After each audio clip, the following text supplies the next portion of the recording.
Canada মেক্সিকোর উপর আরোপ করা 25% শুল্ক ফের স্থগিত করেছেন মার্কিন প্রেসিডেন্ট ডোনাল্ড ট্রাম্প, তবে তা শুধুমাত্র 1 মাসের জন্য। বৃহস্পতিবার ওভাল অফিসে একটি সংশোধনীতে স্বাক্ষর করেন তিনি। জানান, নর্থ আমেরিকান বাণিজ্য চুক্তির আওতায় থাকা কানাডিয়ান ও মেক্সিকান পণ্যের জন্য আপাতত শুল্ক গুনতে হবে না।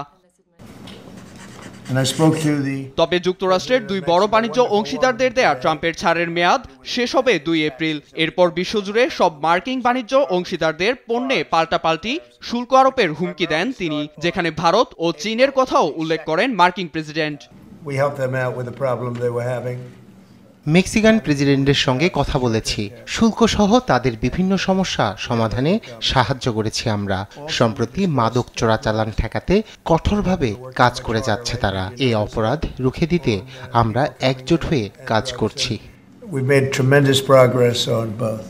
শুল্ক নিয়ে ট্রাম্পের পদক্ষেপের পর 2 এপ্রিল পর্যন্ত যুক্তরাষ্ট্রের পণ্যে দ্বিতীয় দফায় পরিকল্পিত 12,500 কোটি টাকার পাল্টা শুল্ক আরোপের বিষয়টি বিলম্ব করবে কানাডা। সামাজিক যোগাযোগ মাধ্যমের এক্সে এক পোস্টে এ তথ্য জানান দেশটির অর্থমন্ত্রী ডমিনিক লাভালাঙ্ক। এদিকে ট্রাম্পের পদক্ষেপকে ধন্যবাদ জানান মেক্সিকান প্রেসিডেন্ট ক্লডিয়া শেনবাম। জানান, সীমান্তে ফ্যান্টানাইল চোরাচালান বন্ধে সফল হওয়ায় শুল্কের বিষয়ে নরম হয়েছেন ট্রাম্প প্রশাসন।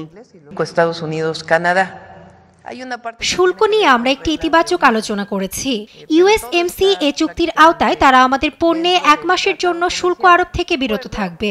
এসব কিছুই বাণিজ্য চুক্তির আওতায় রয়েছে। তবে 2 এপ্রিলের পর মার্কিন প্রশাসন পুরো বিশ্বে শুল্ক আরোপ করবেন। তার জন্য আমাদের সবাইকে প্রস্তুত থাকতে হবে।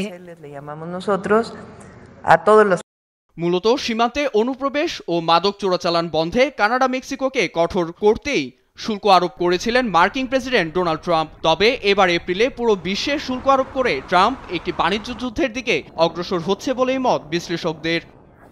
নীরব দাস, নিউজ ডেস্ক, দেশ টিভি।